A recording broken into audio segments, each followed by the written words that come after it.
Hi, everyone, and welcome to the lineup for this October the 10th, 2024. I'm Barry Stagner, and thank you for joining us this evening. And just a bit of a heads up before we get going in tonight's stories. For the next 2 weeks, well, starting next week, actually, we're leaving on Wednesday the 16th. We're going to be headed towards the Mediterranean. We'll obviously be in that area next Thursday and the Thursday after that. Amir and I are teaching through the book of Daniel and the book of Revelation on a 10-day Mediterranean cruise. I think we got some 750 people signed up to join us, so we would appreciate your prayers.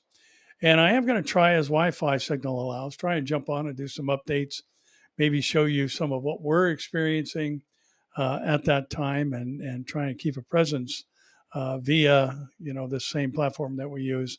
I'm not sure if I'm going to be able to access. We use a platform called Restream to broadcast the program, and I'm not sure if we'll have signal strength to do that. So it may just be on Facebook or it might just be on YouTube. But either way, and let me just say this also, I encourage you to make sure that your notification bell is checked, or that you subscribe to our YouTube channel, which you can find under either my name if you usually watch on Facebook, or under The Truth About God. Because I got another notification from YouTube that they removed one of my messages from 2022. What in the world are they going through almost 3-year-old messages for, to look for something to give them reason to cancel our channel or whatever?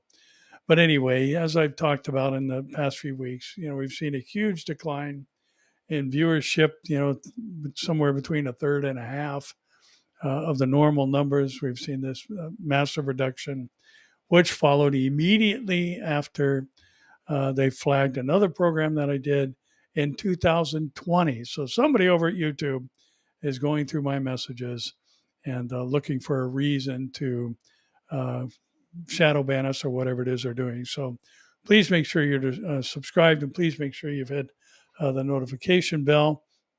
And please keep us in prayer as well. And, travel mercies as always. I think that's an appropriate thing, especially after the last trip that I had, where every single flight had a problem, and wound up getting stuck overnight when I was supposed to come home Sunday night. Couldn't come home till Monday. And so hopefully this will go smoother. But what's even more important than that is two things. One, pray for Amir and his family, that this would be a time where there's no sirens signaling, run for your life, sounding in their ears, and they can actually get some rest, even though it's going to be a lot of work, as we teach Daniel in 4 sessions and Revelation in 6, and 10 sessions total. So it's going to be a working trip for us for sure. And we are going to see some biblical sites, but mostly it's just a time away in a beautiful part of the world, just to enjoy company with some 725 or 30 other people who are going to be attending the conference there, or conferences. But I ask that you would especially pray for Amir and Miriam. And I'm not sure how many of their kids are going to be able to make it, with 3 of them being military service age and having the reservists been called up. So, but just I'm sure Elon, their youngest boy, will be there. But just pray that this is a time of refreshing for them, and a break from all the things they live with on a daily basis. So anyway, just please keep these things in mind, and we'll be back with the lineup in a couple of weeks. But as I said, keep an eye out for notifications during this next 2 weeks, starting on the 17th. Actually, we leave on the 16th, arrive there. On the 17th, we're going to be visiting Corinth on the 18th, and then the cruise starts on the 19th, and we get home on the 30th. So just keep all these things in prayer. That would be much appreciated. And obviously, our first story has to be Hurricane Milton. And Reuters reports that Hurricane Milton killed 4, destroyed many homes in Florida, but the worst case scenario was avoided. Hurricane Milton plowed into the Atlantic Ocean on Thursday after cutting a destructive path across Florida that spawned more than a dozen tornadoes, destroyed homes, and killed at least 4 people. But the storm did not trigger the catastrophic storm surge that was feared. Governor Ron DeSantis said at a morning briefing that the state had avoided the worst case scenario, though he cautioned the damage was still significant. The Tampa Bay area appeared to have escaped the deadly surge of seawater that had prompted the most dire warnings. The 4 deaths occurred in St. Lucie on Florida's east coast, with 2 of those in the Spanish Lakes communities, which is a set of senior neighborhoods. Multiple twisters touched down there on Wednesday afternoon, according to county spokesperson Eric Gill, and he said it was unclear whether the other 2 fatalities were also at Spanish Lakes. There were 19 confirmed tornadoes in Florida as of 8 p.m. on Wednesday, about the time Milton made landfall, DeSantis said. Boy, talk about insult to injury. A hurricane that had been turning at Cat 5 out in the Gulf and then made landfall, I believe, at a 3 on the scale, not the Richter scale, almost at the Richter scale. But more than 3 million homes and businesses in Florida were without power on Thursday, according to poweroutage.us. At least some of them had been waiting for power to be restored after Hurricane Helene hit nearly 2 weeks ago. And the hurricane tore a gaping hole in the fabric roof of Tropicana Field, the stadium of the Tampa Bay Rays baseball team in St. Petersburg, but there were no reports of injuries. And the ballpark was used as a staging area for first responders. Thousands of cots were set up on the field.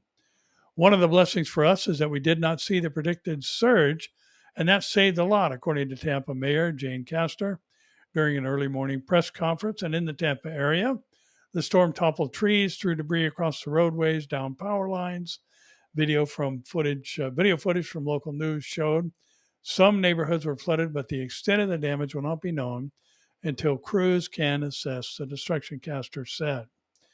And, just thinking about all of this that we've seen and, back to back. And, there's a lot of people that, in their minds, sadly, they would go to the fact that, well, this is God's vengeance on Florida because they stand for life and have made all these decisions that are contradictory to, the current administration's policies and desires and all these other things. And, I think there's a few things we need to remember. God does not have a political association. He's neither a Republican or a Democrat. There are no elections in heaven. He is the God, the Lord of all creation. But one of the things I think we need to keep in mind, and I was thinking about and even talking about this on the radio on Monday with Pastor Mike McIntosh, that, remember the Sea of Galilee and the storm where the disciples were so afraid and Jesus was sleeping in the bow of the boat that they woke him up and said, Master, don't you care that we are perishing? Which I've always found to be kind of a shocking question in light of all that they had seen and the power he had already displayed up to this point. But, when it comes down to whether you're going to live through the night or not, I suppose anything is possible. Don't know that any of us would have said anything different. But here's the thing I wanted to point out. Jesus got up and rebuked the wind and the sea, and they became calm. And of course, the disciples, talked to each other, asking the question, who is this that even the wind and the sea obey him, not fully comprehending who was in the boat with them at that point and his majestic power. But here's what we have to remember, that if the Father stirred up the storm, Jesus couldn't or wouldn't have rebuked it. And, because they are one and they one would not go against the other or something that the other had stirred up. But we also have to remember that this implies that Satan, who's dubbed the power of the prince of the air in Scripture, does have that capacity. For if Jesus rebuked it, it wasn't just circumstance or coincidence that this happened. Satan most likely was trying to take Jesus out and the disciples with him. So, as we look at this and we see, and for me particularly, I thought it was interesting because I was praying that this would not be as bad as it could be. A Cat 5 it actually wound up, I think, making landfall as a Cat 3. And this Cat 5 hurricane striking heavily populated areas like Tampa would be catastrophic. And, I was communicating with 2 pastors back there because 2 weeks after we get back from the cruise, then I'm headed down, flying into Tampa Airport, actually. And I just had prayed and prayed and prayed that God would protect these churches and the people's families and And, everybody there, the general blanket prayer that we've all been praying, but specifically for these churches that I know the guys there. And, and here now we have this report that the surge wasn't as bad as expected. And, there were well over 100 people killed with Helene. And now here you've got another hurricane that spawned 19 tornadoes. And the death toll is 4, which is catastrophic, obviously. But, that reminds us of a couple of things. One, Satan has power. There's no question about that. He doesn't have the same power that God has, but also God answers prayer. Just as far as Calvary chapels go, there's a lot of good churches around the country and world that are not Calvary chapels, but since I'm part of a Calvary chapel, the Calvary Chapel Association, Florida is the second most populated Calvary chapel area. Sorry, that's not coming out right. There are more Calvary chapels in Florida than any other state in the country, except for California. So that's what I'm trying to say. But with the things that God allows, hard things he allows to come into our lives, there's still an element of mercy within it. As God's people, I know we're crying out that God would have mercy and stop this. And whether or not it was an effort of Satan and he, the prince of the power of the air, we don't know. But what we do know is that it wasn't as bad as it could have been. Now, Eretz Sheva, switching over to Israel and Iran. When we respond, Iran won't know what happened, according to Gallant. Defense Minister Gallant said during a visit to the Intelligence Directorate, the Iranian attack was aggressive but imprecise. Our response will be powerful, precise, and surprising. Wouldn't surprise me after the pager incident if something's not already in place and hasn't long been in place. That's going to be as shocking as the pager and walkie-talkie explosives that we just went through or experienced a month or so ago.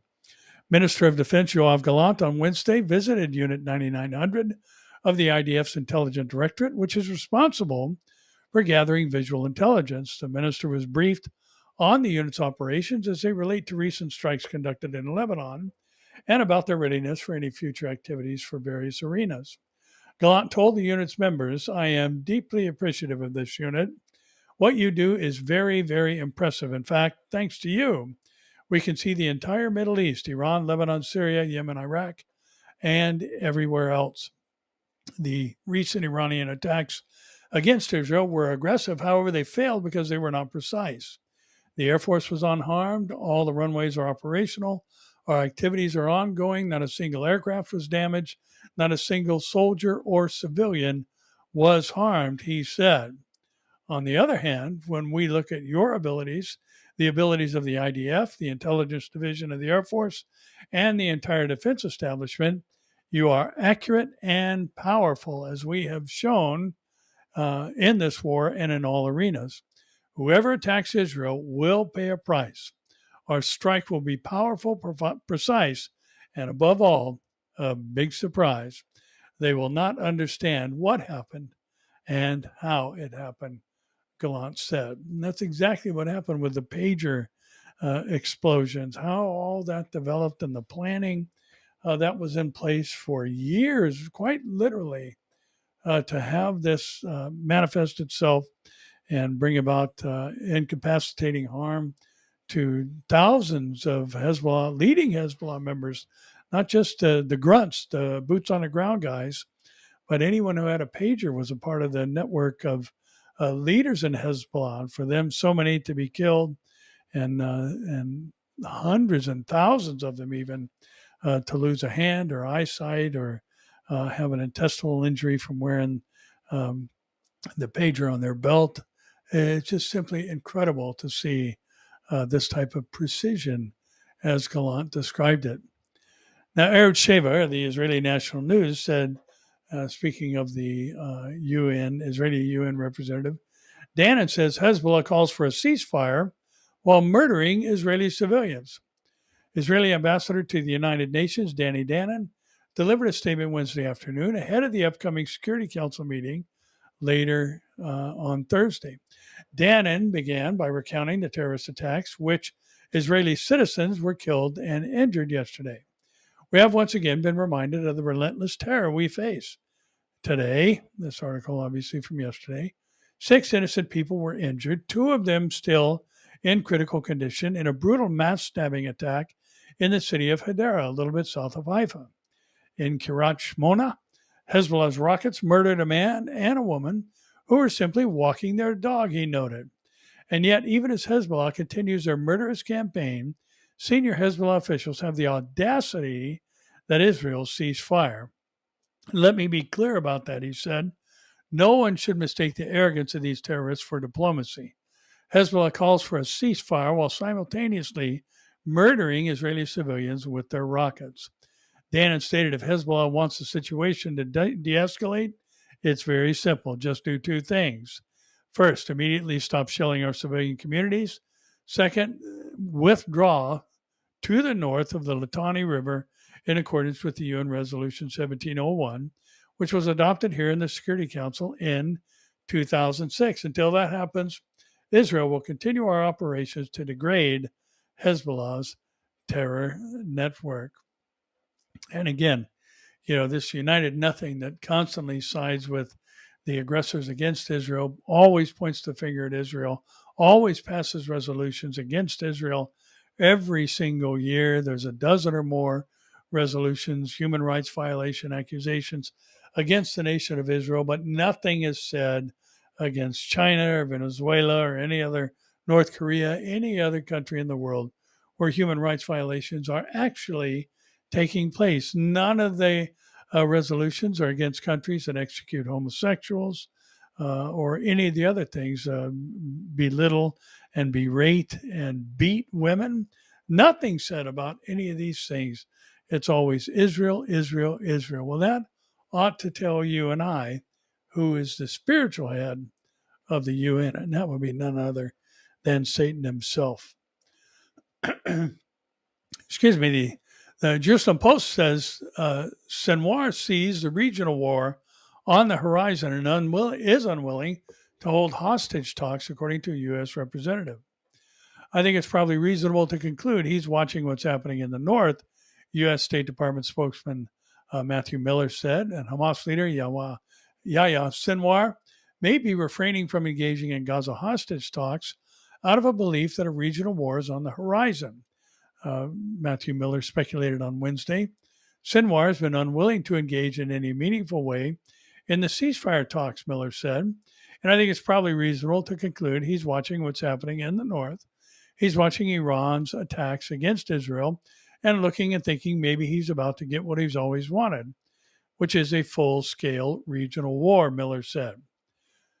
He speculated that the specter of this war may have changed his calculation, but either way, he ought to return to the talks because it is manifestly in the interest of the Palestinian people to get a ceasefire in Gaza. Well, Sinwar or anyone else who is at the head of Hamas in any capacity doesn't care about the Palestinian people. All they care about is staying in power and getting international money. And I just have to say, how foolish for countries to send them even a penny after the information that we now know and have long known, actually, all this money is used for. You look at the third world type conditions that many of the Palestinian people are living in, and then you see the hundreds of millions and even over $1 billion that are spent on this network of tunnels to dig them, to fill them with concrete or make the walls, have electricity throughout them, to light the path for the fighters to travel into Israeli territory or get as close as possible to it. And yet again, countries and sadly many well-meaning people send their money to this terror group, and it gets used for just that, terror. The Al Jawahir says Iran warns Israel not to test its resolve, says it's unacceptable for Gulf Arabs to assist the Jewish state. The Iranian foreign minister, Abbas Araghchi, warned Israel not to test Iran's resolve as the Jewish state continued to discuss plans to strike its arch foe, saying any attack on the Islamic Republic would be met with harsh retaliation. We tell the Zionist regime, Israel, not to test Iran's resolve, as any attack on Iran will be met with an even stronger response than before. Argachi, now remember, they told their people that 90% of the rockets landed on their target. And yet, even as this article says, they act as though it was a huge success and it was nothing compared to what will be the response should Israel or when Israel decides to strike Iran. Argachi's comments made after Israeli leaders vowed to respond following Iran's recent missile attack on Israel. And last week, Iran fired a salvo of ballistic missiles at Israel, forcing the Jewish state's entire civilian population to take cover in bomb shelters. Gosh, I'm so sorry. The last flight I had, as I was mentioned earlier, everything I've dubbed the last trip the Murphy's Law trip, because everything that could have gone wrong did go wrong, including the man seated right behind me, coughed constantly in our 4-hour flight without covering his mouth, an older man. And I could tell, I didn't turn around and look at him, but you can tell when somebody's trying to cover their mouth and when they're just coughing out into the air. So I got a little touch of what he was sharing with the rest of us who were flying. Well, last week, Iran fired the salvo of ballistic missiles, as we said, forcing the Jewish state's entire population to take cover in bomb shelters, according to the Israeli military. There was one fatality from the barrage, and that was a Palestinian man from Gaza who was killed by a falling fuselage from an intercepted missile while in the West Bank village of Nuaima near Jericho. And Israel said it will respond in a strong way, leading observers to speculate that the Jewish state may target Iran's oil or nuclear facilities. Well, the truth is there's talk about both. Whoever attacks us will be hurt and will pay a price, according to Israeli Defense Minister Yoav Gallant, making a statement in a video issued by his office describing Iran's missile barrage as a failure. Our attack will be deadly, precise, and above all, surprising, just as we read in our previous article a couple of moments ago. And Iran's warning came as Argachi visited Saudi Arabia and other Gulf states, including Qatar, for talks on Wednesday. And Argachi met with Saudi Crown Prince Mohammed bin Salman and discussed regional developments, according to the Saudi State News Agency.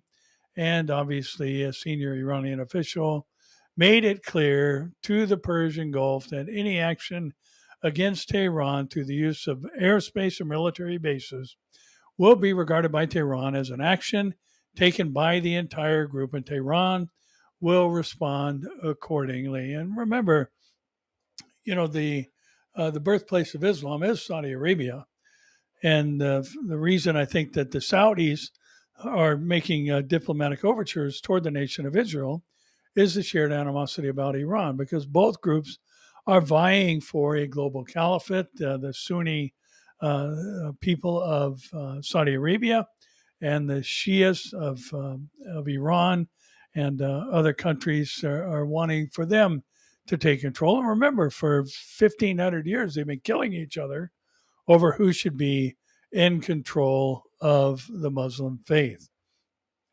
The Jewish News Syndicate reports that Fatah and Hamas terrorists are holding unity talks in Cairo.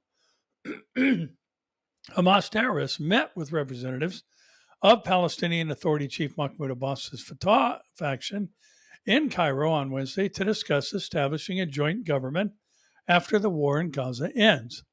The Hamas delegation was led by the terrorist organization's chief negotiator, Khalil al-Hayya, who is based in Qatar.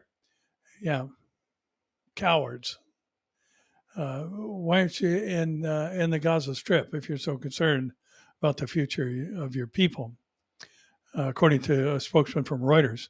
The deputy chairman of Fatah's Central Committee, Mahmoud al-Alou, a leading candidate to succeed Abbas, headed Ramallah's contingent. Talks focused on the aggression on the Gaza Strip and challenges facing the Palestinian cause, Hamas spokesman Tahar al-Nono said. A PA official familiar with the discussions in Egypt also told Reuters that if no unity government was agreed upon by the terrorist groups, they could try and form a committee to run the Gaza Strip and manage its border crossings. The proposed committee's form and duties remain unclear, added the Palestinian Authority official who asked not to be named. So, again, when the Gaza conflict is over, they're planning on staying in power. And that is one of the things that is going to end the Gaza conflict is when Hamas is no longer in power. And so, just basically ignoring the whole cause of this situation, the October 7th attack that we just celebrated the anniversary, or didn't say we celebrate, shouldn't say we celebrated, we recognize the anniversary that happened just a year ago. And this is what brought this whole thing about. And the people that caused it want to stay in power afterwards. And Netanyahu and others in Israel have vowed that that is not going to happen. And it's not. Ynet News says Erdogan says Israel is a Zionist terrorist state. Turkish president tells lawmakers from his ruling AK party that Hamas terrorists are freedom fighters who fight for the honor of the Muslim world, and warns Israel will turn against Turkey next. Turkish President Tayyip Erdogan called Israel a Zionist terrorist organization in a speech to lawmakers from his ruling Justice and Development Party, the AK party, on Wednesday. And Erdogan criticized the West, especially the U.S., for its support of Israel, and said Turkey will continue to expose the hypocrisy of the West. Since the start of the war, the Turkish leader has spoken fiercely against Israel, including comparing Prime Minister Benjamin Netanyahu to Hitler and Israel to the Nazis in his speech to the UN General Assembly last month. Just as Hitler was stopped by an alliance of humanity 70 years ago, Netanyahu and his murder network must be stopped by an alliance of humanity, he said. The UN's General Assembly authority to recommend the use of force should be considered. The Turkish leader said the direct attacks exchanged between Israel and Iran demonstrate the danger of a regional conflict, and said Israel's expansionist policies will eventually be turned against Turkey that can burst their bubble. He also said Israel's illusion of a promised land will lead it to great disappointment and defeat. History will never forget those who cheered for Netanyahu, who has the blood of tens of thousands on his hands, Erdogan said. He praised Hamas, calling the terror group freedom fighters who are fighting for the honor of the Muslim world, adding they are also fighting for Turkey. And remember, Turkey's a major player in the Ezekiel invasion, and he's turning up the rhetoric here, saying, that it's not just about the Gaza Strip, it's about the whole Muslim world. And you have to remember, 4 of the 5 named nations in the Ezekiel war scenario are extremist Muslim countries, Turkey being included, Iran being the other, Libya and Sudan rounding out that quartet. But I thought that was an interesting statement about what history is going to record, and that, an alliance of humanity needs to stand against Israel. Well, when this alliance of humanity does stand against Israel, the one who created humanity is going to stand against all humanity, and he will fight as he fights in the day of battle against every nation that has gathered against Israel and sought to destroy the Jews and take Jerusalem by force. The Jerusalem Post says a deadly drone threat from Iraq and Yemen is increasing. The drone or unmanned aerial vehicle threat against Israel has been growing for years. Hezbollah has stockpiled an estimated 2,000 drones in its arsenal, some of them small drones, such as commercially available quadcopter types, and some of them larger kamikaze drones whose technology is based on Iranian success in developing similar drones. The Houthis in Yemen have been using drones for almost a decade. In 2020, the Iranian Shahed 136 arrived in Yemen to be used by the Houthis. This V-shaped design drone is the mainstay of Iran's drone exports these days, and it carries a warhead and has a long range of around 2,000 kilometers. Iran exported it to Russia to be used against Ukraine. In addition, Iraqi militaries have acquired drones. They used drones initially to target U.S. forces based in the Kurdistan region of Iraq. In January, the Iranian-backed terrorist group, Kataib Hezbollah, killed 3 U.S. service members in a drone attack on the Jordan. Hezbollah has also threatened Saudi Arabia with drone attacks in the past, and the Houthis have used drones against Saudi Arabia and threatened other Gulf states, as well as attacking ships with drones. And now Iran and its proxies have turned their drone armies on Israel. 2 soldiers from the Gallant Brigade's 13th Battalion were killed, and several other soldiers were wounded by a drone attack from Iraq last week. The attack involved 2 drones, one of which was downed by Israel, and the IDF recently intercepted UAVs off the country's western coast in recent days in the drone threats near Bet Shean. Iran also used drones in its April attack against Israel, and the Houthis have targeted Israel numerous times with drones. And a drone launched from Yemen killed an Israeli in Tel Aviv in July, and Israel responded by striking Hodeidah in Yemen. However, this has not deterred the Houthis. They have continued to threaten Israel with drones and long-range ballistic missiles. Hezbollah has used kamikaze drones often in 12 months of war on Israel. Now, again, we do know that there are certain countries that have been involved in the past that are not going to be involved in the Ezekiel war scenario, Iraq being one of them. Syria and Lebanon being also non-participants. And that draws our minds to exactly what in the world is going to happen. It's interesting that we see this particular battle. And we have to remember the parallel between the Iranian people and the Lebanese people is that the vast majority of its citizenry is not in agreement with those in power.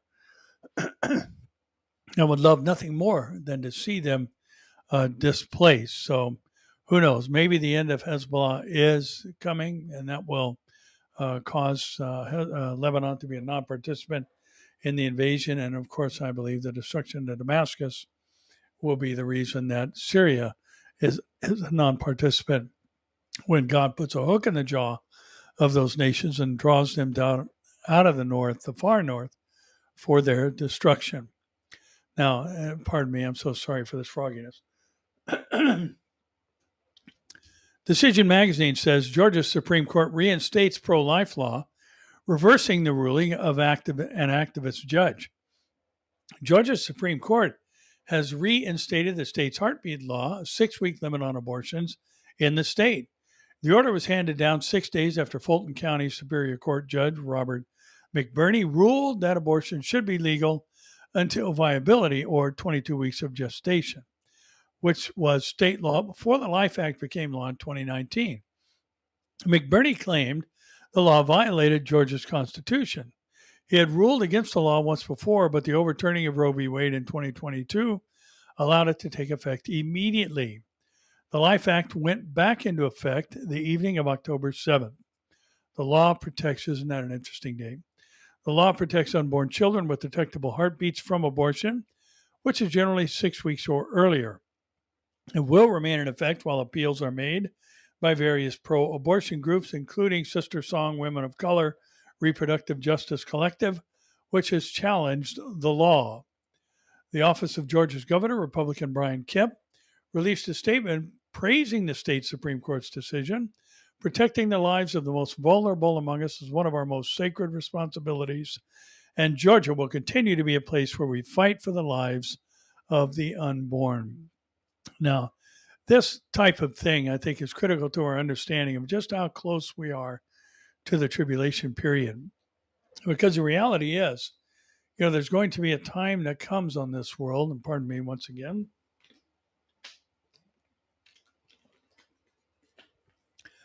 where people will basically be complicit in the deaths of millions of people simply because they didn't take the mark of the beast. They will be viewed as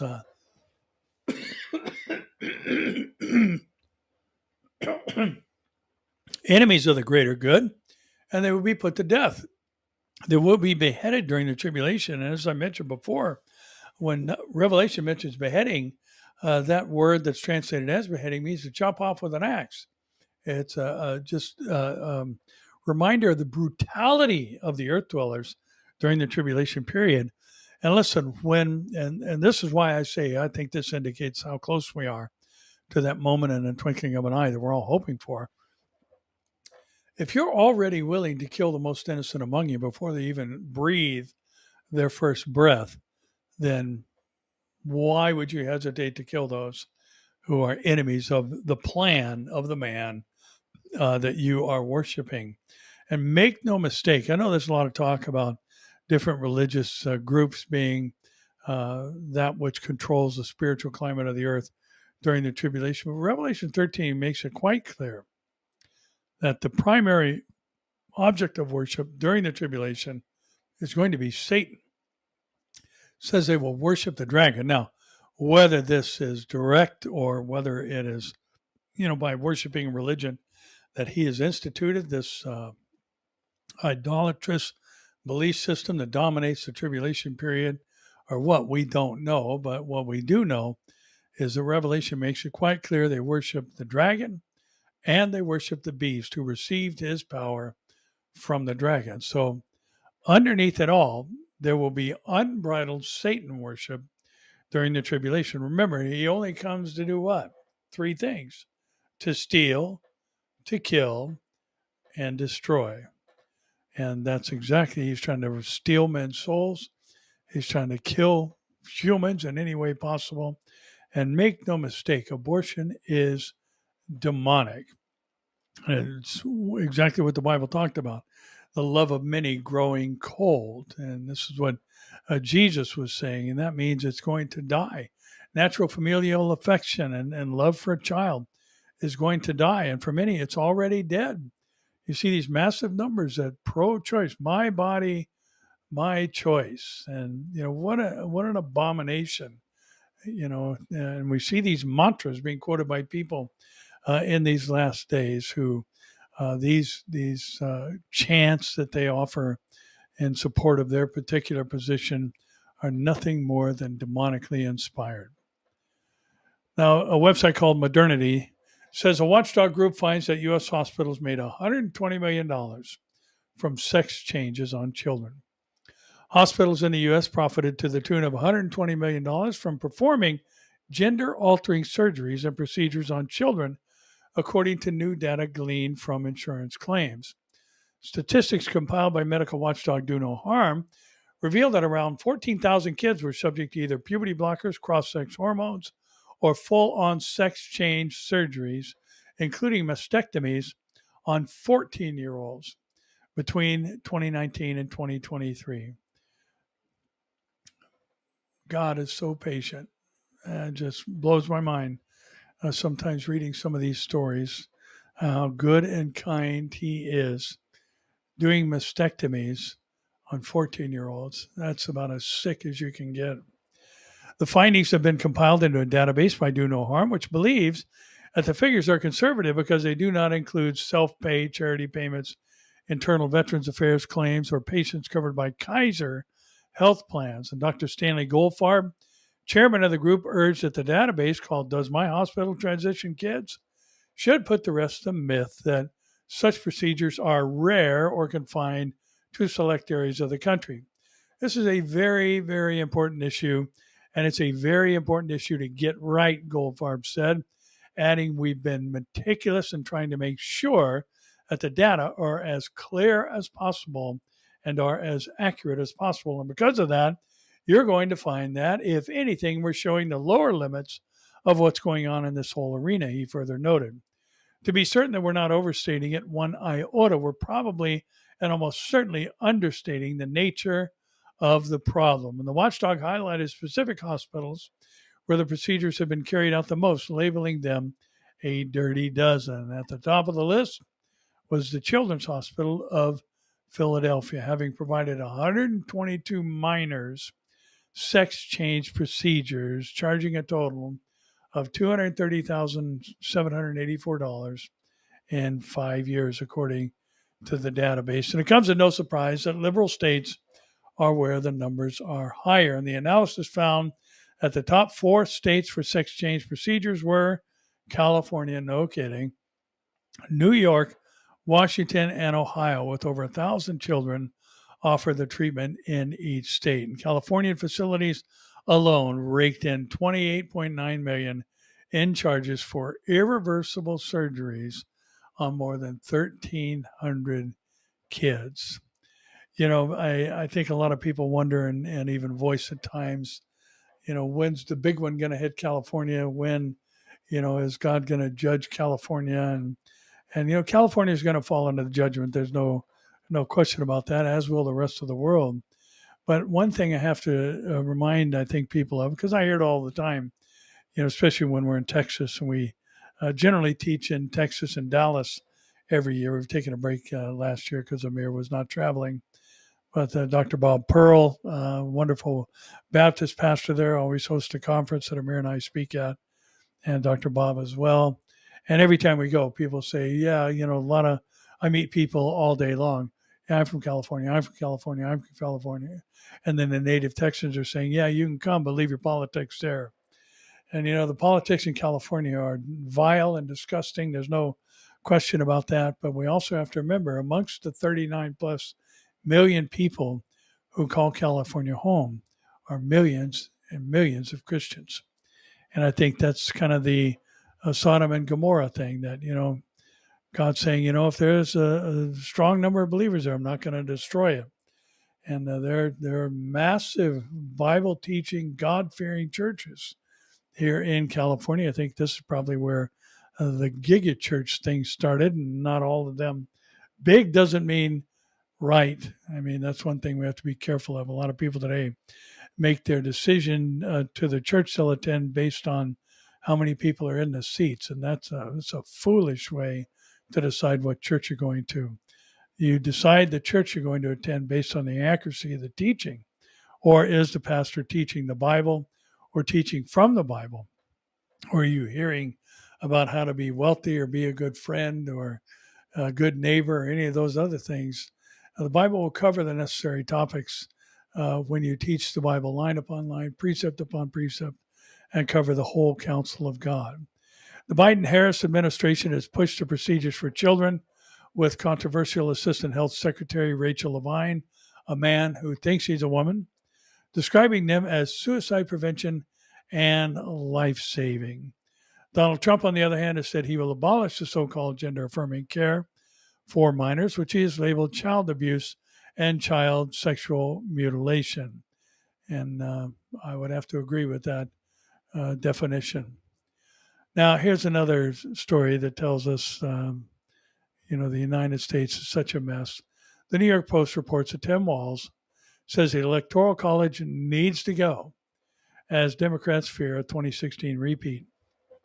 Minnesota Governor Tim Walz argued Tuesday that the U.S. needs to do away with the Electoral College as Democrats worry about a repeat of 2016 that would see the Harris-Walz campaign winning the popular vote, but not the presidency. I think all of us know the Electoral College needs to go, Walz said at a campaign fundraiser hosted at Governor Gavin Newsom's home on Tuesday. According to pool reporters in the room, we need a national popular vote that is something. But that's not the world we live in. That's right, Walz. And if you knew anything about the United States being a constitutional republic, you would know why we have an electoral college. And shame on you for having such a high position of power and not even understanding the structure of the U.S. government. Anybody who has studied history knows that democracy always ends in tyranny. And a democracy is simply majority rule. And that means that people who aren't in a majority have no say in anything. But the Electoral College gives each state a voice in the vote. And basically, if we have no Electoral College, that means that California, New York, Florida, and Texas will elect the president every single time.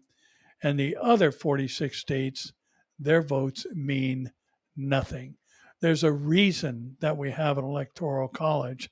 It's so every state's votes counts. And people who may be small in number as far as overall population in their state, if their state is a conservative state, if their state favors one candidate over the other, their voice is going to matter. And that's what a constitutional republic is all about.